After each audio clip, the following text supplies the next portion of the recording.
स्वस्थ भारत के जीवन फोन इन कार्यक्रम में आप सभी का बहुत बहुत स्वागत है। नमस्कार। आज के जीवन फोन इन कार्यक्रम में हम बात करेंगे अपने हृदय की, क्योंकि जैसे जैसे ये जो आधुनिकता की ओर हम बढ़ रहे हैं, हमारा खान पान, रहन सहन, हमारी जीवन शैली इस तरह से बदलती जा रही है कि हृदय संबंधी बहुत सारी समस्याएं होने लगी हैं। और पहले तो कहा जाता था कि कुछ खास उम्र के बाद इस तरह की समस्याएं होती हैं, लेकिन अब ऐसे हालात हो गए हैं कि बहुत कम उम्र से ही हृदय से संबंधित परेशानियां शुरू हो गई हैं। इसके क्या कारण हैं, कौन कौन से परेशानियां हो रही हैं और हो सकती हैं आगे चलते हुए, और इन्हें हम कैसे पहचान सकते हैं, यानी क्या लक्षण हैं, क्या उपचार हैं, क्या क्या सावधानियां हैं, आज हम इन सब की बातें करेंगे। और हमें पता है कि आप भी इन्हें जानना चाहते हैं, इन सारी बातों को जानना चाहते हैं, ताकि आपका जो हृदय है, आपका जो दिल है, वो बिल्कुल पूरी तरह से स्वस्थ रहे। तो इसके लिए आप हमें फ़ोन कर सकते हैं। हृदय से संबंधित जो भी परेशानियाँ हैं आप हमसे पूछ सकते हैं। हमारे विशेषज्ञ आपके सवालों का जवाब देंगे। और इससे पहले कि हम अपने विशेषज्ञ से आपकी मुलाकात करवाएं, हमारा फ़ोन नंबर आप जल्दी से नोट कर लीजिए। हमारा फ़ोन नंबर है 0651-2282-607। फ़ोन नंबर एक बार फिर से 0651-2282-607। तो इसी फ़ोन नंबर पर आप हमें इसी समय फ़ोन कर सकते हैं और हमारे विशेषज्ञ से आप सवाल पूछ सकते हैं हृदय से संबंधित। अब हम आपकी मुलाकात करवाते हैं अपने आज के विशेषज्ञ से। हमारे साथ है आज हृदय रोग विशेषज्ञ हैं, सर्जन हैं हमारे रिम्स रांची में। तो डॉक्टर साहब, आपका बहुत बहुत स्वागत है। हमारे साथ हैं अंशुल कुमार जी। तो डॉक्टर साहब, आपको जैसे विषय तो हमें पता ही है कि हृदय से संबंधित जो परेशानियां हैं उसकी हम बातें करेंगे, और फ़ोन नंबर अपने दर्शकों को दे दिया है। और देखिए, दर्शक तैयार भी हो गए। एक फ़ोन आ गया है उनका। हेलो हेलो जी, हेलो हेलो, आवाज़ मिल रही है? हेलो हेलो हेलो जी, आपकी आवाज़ हमें मिल नहीं पा रही है। Hello hello. ठीक है, हो सकता है किसी कारण से आवाज़ नहीं मिल रही है। हम चाहेंगे कि आप फिर से एक बार कोशिश करिए, शायद आपकी बात हम सुन सकें। तो डॉक्टर साहब, दर्शक हमें फ़ोन करते रहेंगे और इससे पहले हम बीच में आपसे सवाल करते रहेंगे। सबसे पहले आपसे हम ये जानना चाहेंगे कि हमारे हृदय का एक्चुअली काम क्या होता है? जी, हृदय का काम बहुत ज़रूरी है हमारे शरीर में। जिस प्रकार किसी भी समझिए तो हमारा शरीर एक मशीन है, और उस मशीन का जो ऊर्जा निकलती है, मशीन में जो ऊर्जा आनी चाहिए, जो एनर्जी आती है, वो हमारा हृदय ही प्रोवाइड करता है, हमारा हृदय ही उसको प्रदान करता है। हृदय, जैसे हम सभी को पता है कि ये समान विषय की जानकारी है कि हृदय लगभग 80 से 100 बार धड़कता है 1 मिनट में, और लगभग 5 लीटर ब्लड वो हर 1 मिनट पंप करता है जी। तो इसी ब्लड के सहारे हमारे पूरे शरीर की रचना जो है वो उस पे ही बेस्ड है, उसी पे वो निर्धारित है। ब्लड के थ्रू हमें पता है कि ऑक्सीजन सारे शरीर में पहुंचता है, और इस प्रकार हृदय का काफ़ी ज़रूरी रोल है। अगर हृदय ना रहे तो बिल्कुल, ये जो हमारी धड़कनें हैं उसी के साथ हमारी जो जीवन है वो चलते रहता है जीवन, और धड़कन रुकी नहीं कि फिर जिंदगी भी समाप्त हो जाती है। इसलिए इन धड़कनों को बेहतर बनाना बहुत ज़रूरी है। इसके लिए क्या करना है, कैसे करना है, सब आपसे बातें करेंगे। एक दर्शक हमारे फ़ोन लाइन से आ गए हैं। हेलो हेलो हेलो हेलो जी, फ़ोन लाइन में लगता है कुछ गड़बड़ी है, आवाज़ नहीं मिल पा रही है आपकी। एक बार फिर से कोशिश कीजिए, शायद कुछ फ़ोन लाइन में गड़बड़ी आ गई है। फिर से कोशिश करेंगे हमारे दर्शक। डॉक्टर साहब, आपसे ये पूछना चाह रहे थे कि जैसे पूरी जो ज़िंदगी है हमारी, हमारे शरीर में बहुत सारे अंग हैं, लेकिन हमारा हृदय बहुत ही महत्वपूर्ण है, क्योंकि इसी की धड़कनों के साथ हमारी ज़िंदगी जो है वो चलती है। और आजकल बहुत कम उम्र से ही हृदय से संबंधित परेशानियाँ शुरू हो रही हैं, और आप एज अ डॉक्टर, आप एज अ सर्जन, आप हर दिन देखते हैं किस तरह की परेशानियाँ हो रही हैं। इतनी कम उम्र में परेशानियाँ क्यों शुरू हो रही हैं? जो हृदय की परेशानियां हैं मुख्यतः 2 तरह की होती हैं। एक तो जन्मजात है जी, और दूसरी है कि इन्फेक्शन की वजह से भी हो सकता है, और तीसरी जो है वो जैसे हृदय के नस की ब्लॉकेज, जो आजकल बहुत कॉमन हो गया है, बहुत आम हो गया है। तो जन्मजात बीमारियां वैसी होती हैं जो जन्म से ही मिलती हैं, हेरिडिटरी होती है, माने हेरिडिटरी होती है, और अनुवांशिक हो सकती हैं या जन्मजात होती हैं। जैसे उसमें दिल का छेद जैसे होता है, इसको हम लोग अपनी भाषा में ASD, VSD वगैरह बोलते हैं, या एक और होता है टॉफ जिसको बोलते हैं टेट्रोलॉजी ऑफ फैलो, ये सब कुछ बीमारियां हैं जो जन्मजात होती हैं, इसको आप कुछ कर नहीं सकते।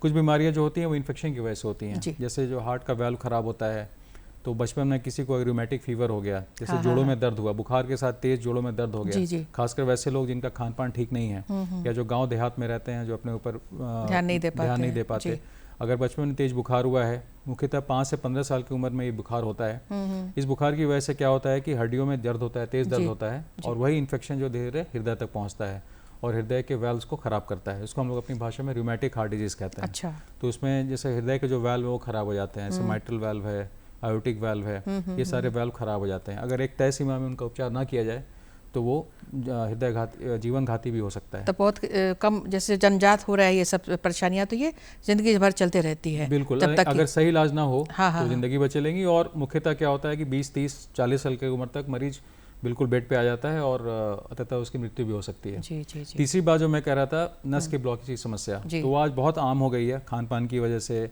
तेज लाइफ की वजह से, एक्सरसाइज ना करने की वजह से, स्मोकिंग है, ड्रिंकिंग है, पर्यावरण के फैक्टर्स हैं, बहुत सारे, तनाव है सबसे इम्पोर्टेंट। ये सारी मुख्यतः 4-5 चीज़ें हैं जिनकी वजह से आजकल हम देखने में आ रहा है कि जो कम उम्र के लोग हैं उनको भी हृदय की समस्या, खासकर नसों का ब्लॉकेज हो रहा है। तो ये बहुत सारी बातें जैसे आपने बताया जो इसके कारण हो सकते हैं। तो इन कारणों के चलते बहुत कम उम्र से ही हमारे युवा जो हैं या बच्चे हैं, जो बढ़ते हुए बच्चे हैं, उनको भी इस तरह की परेशानियां हो रही हैं। लेकिन कई बार डॉक्टर साहब हम समझ नहीं पाते हैं परेशानियों को, लक्षणों को, और देर हो जाती है इलाज कराने में। तो किस तरह के लक्षण दिखाई देते हैं अगर हृदय से संबंधित कुछ भी परेशानी शरीर में शुरू हो रही है? सबसे ज़रूरी जो है, अगर हम बात करें, जैसे मैंने जो तीनों बीमारियां बताई उनसे एक एक करके बात बताता हूँ। अगर किसी को जन्मजात बीमारी है, आनुवांशिक है, तो बच्चा बचपन से ही थका हुआ रहेगा। जैसे माँ का दूध अगर पी रहा है तो हाफ हाफ के पिएगा। बिल्कुल सर, आपको रोक रही हूँ बीच में, आइए बातें हम करते रहेंगे। एक दर्शक जुड़ रहे हैं, उनसे बातें करते हैं। हेलो। हाँ जी, नमस्कार, कौन बोल रहे हैं? मेरा नाम रोशनी है, हम डोरंडा से बोल रहे हैं।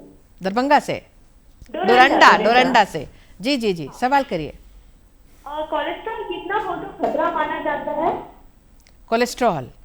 हाँ। जी जी जी, कोलेस्ट्रॉल एक्चुअली जो आपने सवाल पूछा उसका बहुत सारा पार्ट है, बहुत सारे उसके भाग हैं। कोलेस्ट्रॉल 2 तरह का होता है, good cholesterol, bad cholesterol. Good cholesterol जिसको हम लोग अपनी भाषा में एलडीएल बोलते हैं, बैड कोलेस्ट्रॉल जिसको अपनी भाषा में हम लोग एलडीएल बोलते हैं, और गुड कोलेस्ट्रॉल जो होता है वो एचडीएल होता है जी। इसके अलावा एक ट्राइग्लिसराइड भी होता है, जिसका अगर जिसकी मात्रा अगर शरीर में बढ़ जाए तो वो हार्ट की बीमारी को कॉज कर सकता है। तो हमारे मुख्यतः एम होना चाहिए कि एचडीएल लेवल जो है वो एक पर्टिकुलर लेवल पर है, जिससे कि हार्ट को समुचित सुरक्षा मिल सके। जहाँ तक ओवरऑल कोलेस्ट्रॉल की बात है, अगर 200 से नीचे है, 200 मिलीग्राम पर डेसीलीटर से अगर आपका कोलेस्ट्रॉल, टोटल कोलेस्ट्रॉल नीचे है, तो खतरे की उतनी संभावना नहीं रहती है। और ट्राइग्लिसराइड अगर वो भी अगर 150 से नीचे है तो वो भी अच्छा रहता है। एचडीएल अगर आप जो है अच्छा कोलेस्ट्रॉल है वो अगर अधिक मात्रा में रहे तो कोई दिक्कत की बात नहीं है। बिल्कुल। तो ये बैड कोलेस्ट्रॉल और जो अच्छा कोलेस्ट्रॉल जो आप कह रहे हैं, मतलब इसमें कैसे ये अप डाउन्स होते हैं? जी, बैड कोलेस्ट्रॉल और गुड कोलेस्ट्रॉल का बैलेंस बहुत ज़रूरी है। कोलेस्ट्रॉल ओवरऑल हमारे शरीर के लिए उतना अच्छा नहीं होता है। अगर बात करें तो एक्चुअली लिपिड में आता है, लिपिड मतलब फैट। तो फैट भी शरीर के लिए उतना ही ज़रूरी है जितना कार्बोहाइड्रेट और प्रोटीन, लेकिन उचित मात्रा में।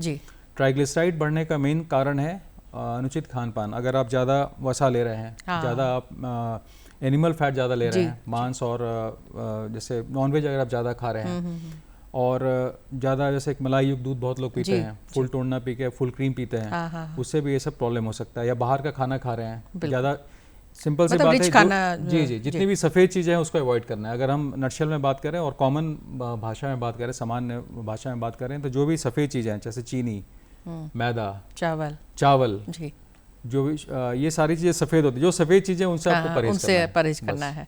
बिल्कुल।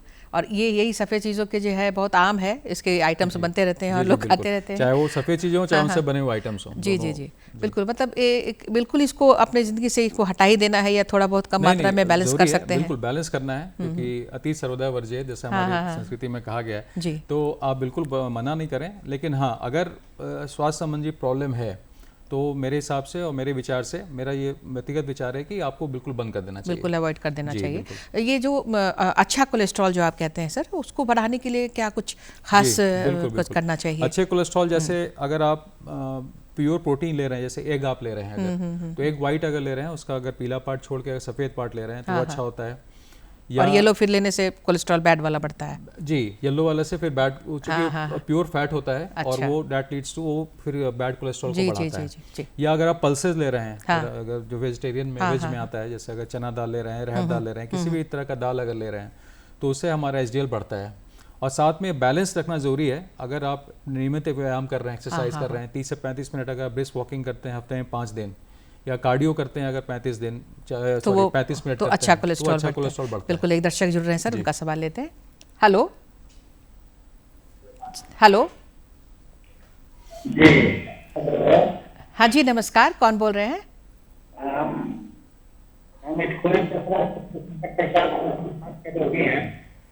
इटखोरी चतरा से बोल रहे हैं शिवशंकर जी? जी जी, सवाल करिए।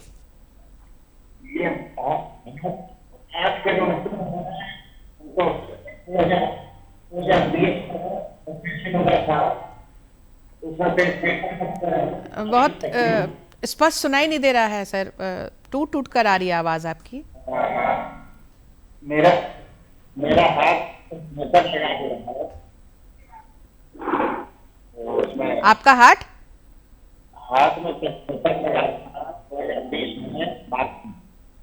में डॉक्टर साहब आपको समझ पा रहे हैं क्या? नहीं, बिल्कुल नहीं समझ में आ रही बात। आवाज़ इनकी साफ नहीं आ रही। साफ आवाज नहीं मिल पा रही है हमें। आवाज नहीं आ रही। हाँ हाँ, अभी बोलिए, अभी बोलिए तो। हाँ शिव, स्टेंट लगा हुआ है। स्टेंट लगा हुआ है। हाँ हाँ,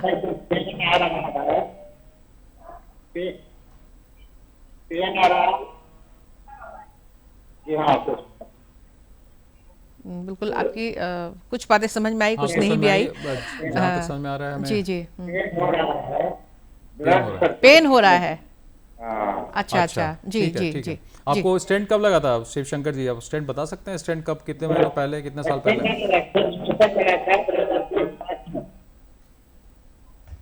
जी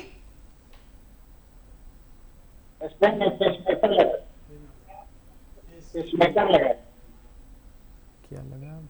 पेसमेकर पेसमेकर लगा है। ओके ओके, पेसमेकर लगा है। पेसमेकर लगा हुआ है। अच्छा अच्छा, ठीक है। अभी स्टेंट आपको नहीं, पेसमेकर पेसमेकर लगा। लगा। आपको अभी छाती में दर्द हो रहा है? जी, अच्छा, आपका चेकअप लास्ट कब हुआ था? कब आपने कराया था चेकअप? हार्ट चेकअप कब हुआ है?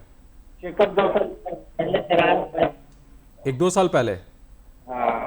नहीं नहीं नहीं नहीं, आपको सालाना चेकअप कराना है पेसमेकर का, क्योंकि पेसमेकर की लाइफ होती है, उसमें बैटरी लगी होती है, तो उसकी एक लाइफ होती है। उस लाइफ, अगर आपकी लाइफ है बैटरी की, लेकिन तब भी आपको ईयरली वार्षिक चेकअप उसका कराना है। आपको बताया, जहाँ भी पेसमेकर लगा होगा उन्होंने एक नंबर दिया होगा, उस नंबर पे आप बात करके वहाँ पे आप अपॉइंटमेंट ले सकते हैं। अगर किसी अस्पताल में लगा है या किसी भी क्लिनिक पे लगा है, तो वहाँ जाके आप उनसे अपॉइंटमेंट लेके अपना पेसमेकर का सालाना चेकअप कराना है।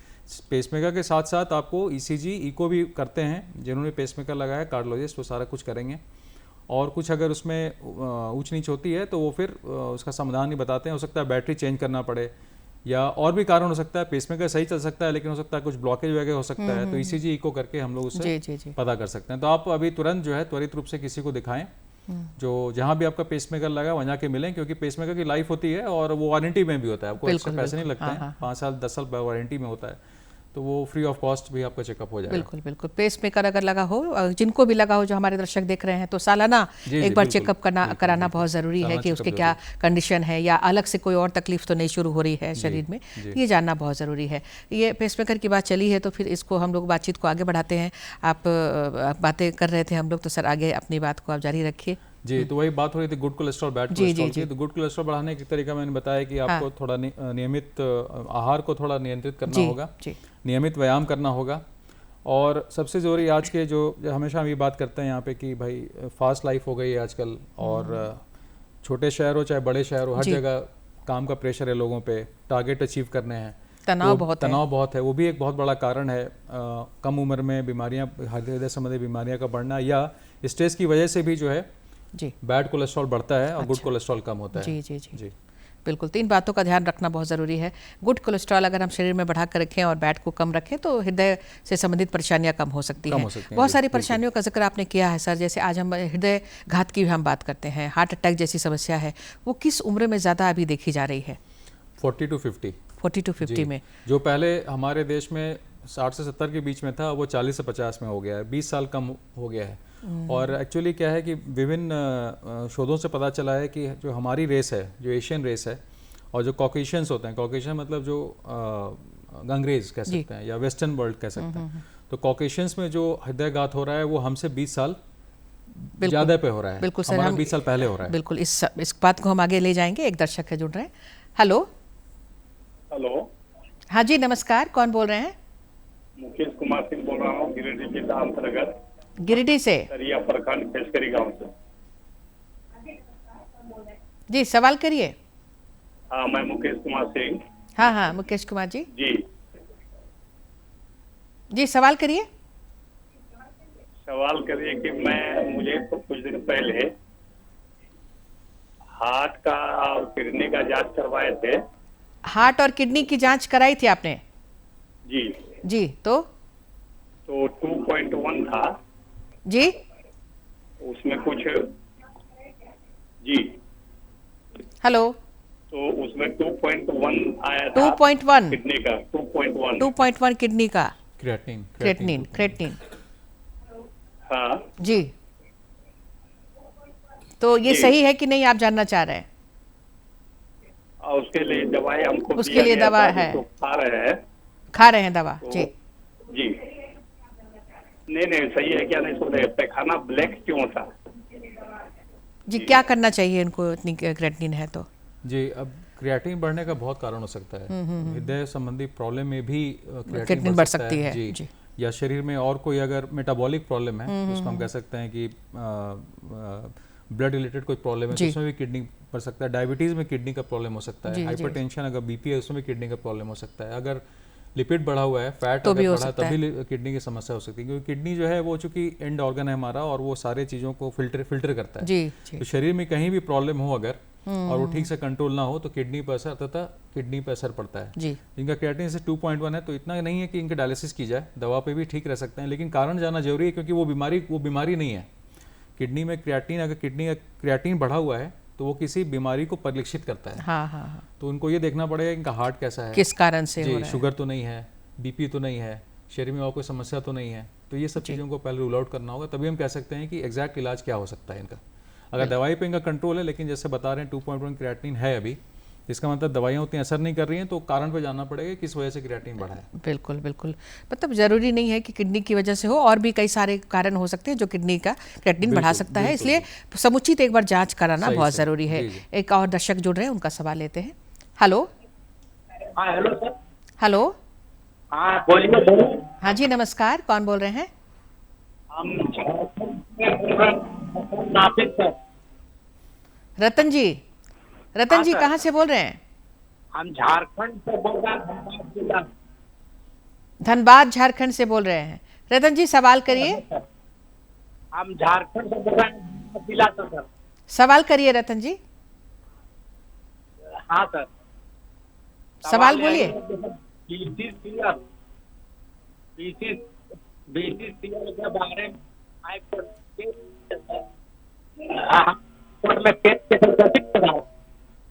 जी, बीपी, ब्लड प्रेशर की क्या भूमिका हो सकती है हार्ट के लिए सर? जी, बहुत अच्छा सवाल पूछा इन्होंने। जी। बीपी ऐसा समझे तो वो एक तरह से किसी भी हार्ट का समझे तो वो एक तरह से मास्टर बेडरूम है। अच्छा जी।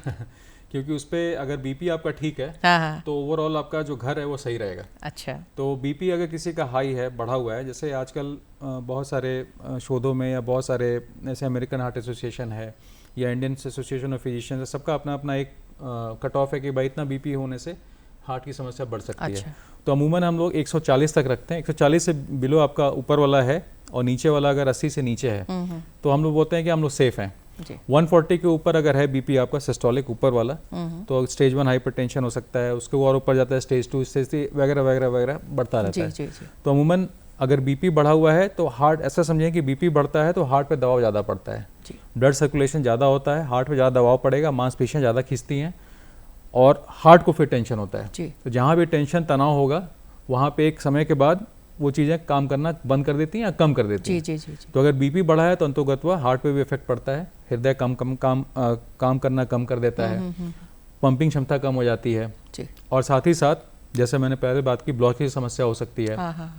और अगर जी, और अगर हार्ट प्रॉपर काम नहीं कर रहा है तो किडनी में इफेक्ट होता है जी। तो अगर बीपी बढ़ा हुआ है तो उससे बहुत सारी समस्या हो सकती है। हार्ट की समस्या तो अलग हुई, साथ ही साथ किडनी की समस्या हो सकती है, साथ में आंखों पे प्रभाव पड़ सकता है।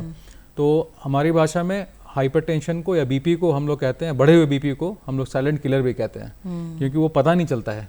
अल्टीमेटली आपको कुछ हो जाता है, अंततोगत्वा कुछ हो गया, लकवा मार गया या आंखों से दिखना बंद हो गया या सडनली ब्लॉकेज हो गया हार्ट में, तब समझ में आता है कि हाई बीपी की वजह से हुआ। इसलिए नियमित चेकअप 40 के ऊपर हर एक 6 महीने पे चेकअप बहुत जरूरी है। बिल्कुल। और हाई बीपी रहे तो फिर दवा वगैरह से कंट्रोल होता है या फिर और भी कुछ करना पड़ता है? एक्चुअली क्या है कि अगर आप, जैसे मैंने पहले ही बताया कि अगर आप नियमित व्यायाम करें, संयमित भोजन लें, तनाव को दूर रखें, तो इन तीनों चीज़ों से ही बीपी आपका कंट्रोल हो सकता है अगर इनिशियल स्टेज में है, अगर शुरुआती लक्षण है तो। लेकिन हाँ, अगर 170 180 बीपी जा रहा है तो इन तीनों चीज़ों के अलावा आपको औषधि या मेडिसिन भी लेना पड़ेगा। बिल्कुल, दवा भी साथ साथ लेना है और अपना जो दिनचर्या है, हमारी जो जीवन शैली है, तनाव की जो हम बात कर रहे हैं उसको थोड़ा कंट्रोल करना पड़ेगा।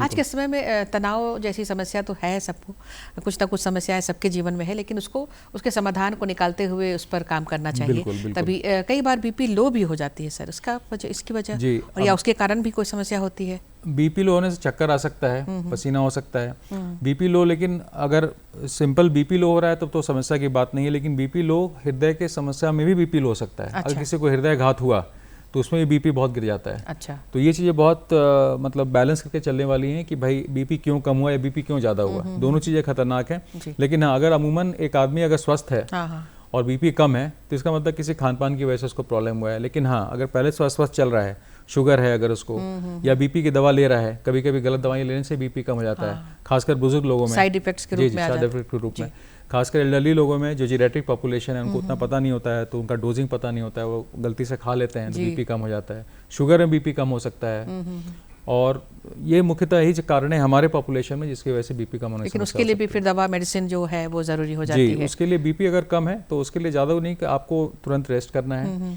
और अगर हो सके तो अगल बगल कोई अगर क्लिनिक है घर पे मशीन वगैरह रख सकते हैं हम लोग, नियमित आप अपना रक्तचाप देख सकते हैं, ठीक है।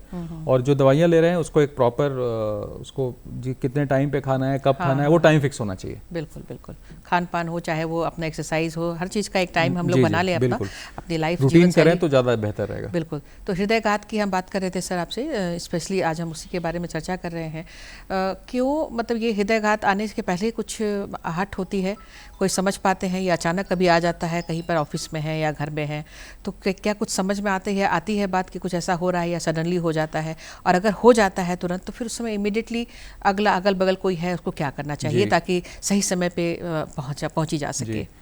जैसे मैंने बताया कि हृदयघात जैसे जिन लोगों में हो रहा है, या तो पहले तो स्वस्थ रहते हैं या दूसरे पेशेंट जो कि ऑलरेडी डायबिटिक हैं या और भी बीमारियां उनको हैं। डायबिटिक पेशेंट्स में हृदयघात की समस्या का ये है कि उनको पता नहीं चलता है। अच्छा। वो अगर सोए हुए हैं तो हो सकता है कि कभी आपने सुना हो कि भाई फलाना जो है सोए मतलब उनकी मृत्यु हो गई, बहुत शुगर से पीड़ित थे।